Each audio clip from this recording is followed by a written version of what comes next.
Walalo mata duren saa Oromoo fi qabsoo jedhu kutaa tokkoffaati.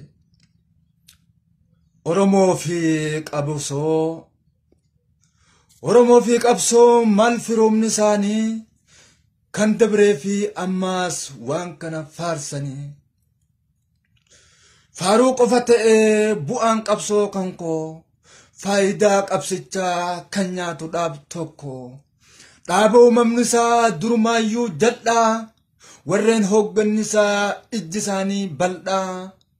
Dhophee harki diinaa durumaayyuu tolche warreen hin yaadanne abbaa isaan dhalche kanaaf qabsaa'ota addunyaarraa galche. Gaafa qabsoon kun durumaa eegalu fira fakkaatanii kan ta'an basaas nu keessa jaaranii waan sabaaf hin tolle. Nu keessa jaaranii waan uumaaf hin tolle sabasaa basaasuun dhiigasaas harcaasuun hin laanne gumaata. Kun qabsaawaa ooluus kanaa qabsoo saama. Qabsoon qabsiifamtee belbelaa yoo dhuftees tanaaf karadhaama. Kana beekuu dinnee waggaa baay'ee joorree lubbuun nu baduudhaan lafeen nu cabuudhaan aanan obaafaman warri horiin horre. Abboonni koo dabreef kan jiran duniyaar waa lama dhaammatan waanjoo gabrummaarraa. Dandeenyu buqqifnee dhukkeesii nyaachifnaa dadhabnu nu kunnee qabsoos hin baachifnaa. Jedhaniiti dhuman lubbuun dhalan oollee silaas du'an ooltu. Biitti dhaquu kutan itti nuuf haa toltu. Akkuma isaan jedhan gabrummaa fi qabsoon waliin nutti dhufan. Erga abbootiin keenya hammi xiqqoon hafee irra caalaan isaanii qabsoo irratti kufan.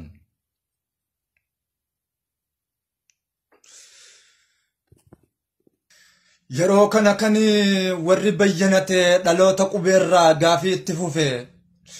Eenyu sinin jedhu eenyu maqaan keessan.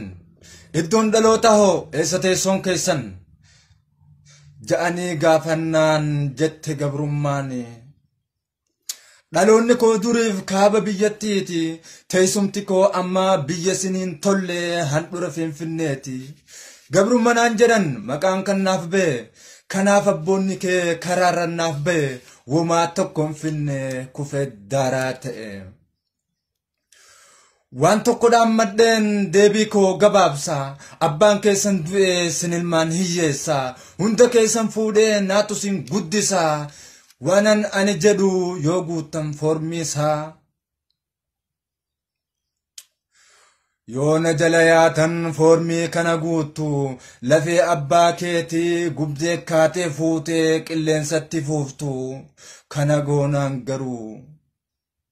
Lafee abbaa keetii qottee baaftee fuutee qilleensatti fuuftu biyyi kiyya kooti jechuu hunda firraa dhiistu kana goonaan garuu biddeena quuftanii nagayaan jiraattu.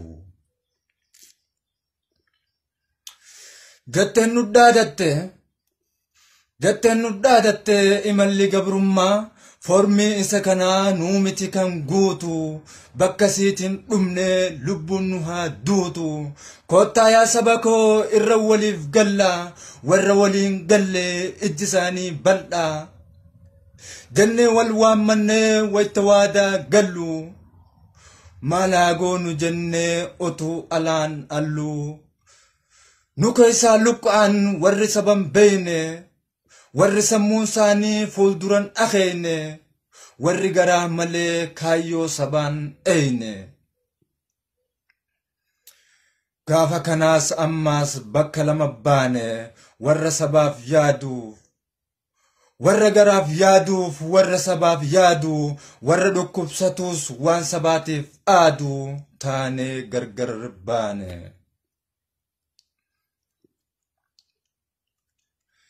Yeroo kana kan jaarsi kunis ka'ee harka waliin dha'e maqaasaa ibsachuuf yommus lafaa ka'e.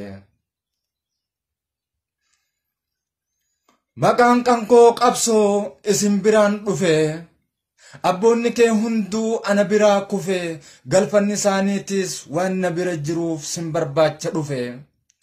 Yommuun taa'ee ilaaluu waadaa kan keessanii na wajjin ni deemtu xurreebbaa keessanii kana maleen tolu jireenyi keessanii.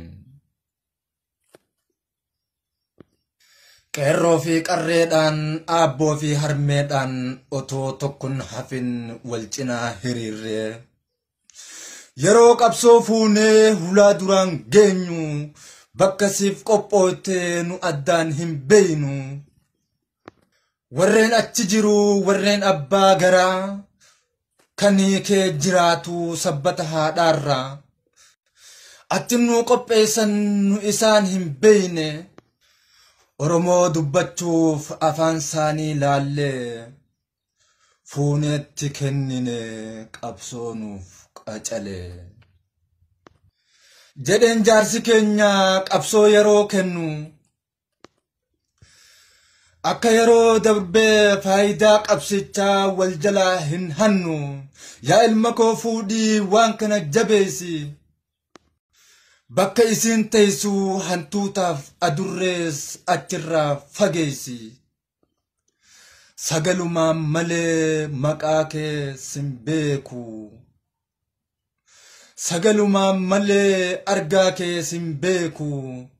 Lafatti si dhiiftee irra tarkaanfannaan irbuun siyaa eegu. Jenneetti kennine qabsoo dhiigaan dhufte. Qabsoo qarreef qeerroon nu jalaatti dhumte. Qabsoon qeerroof qarree finfinneef maraatte. Otoo ifin beekin soddaadhaaf kennamte amma fayyaan qabdu.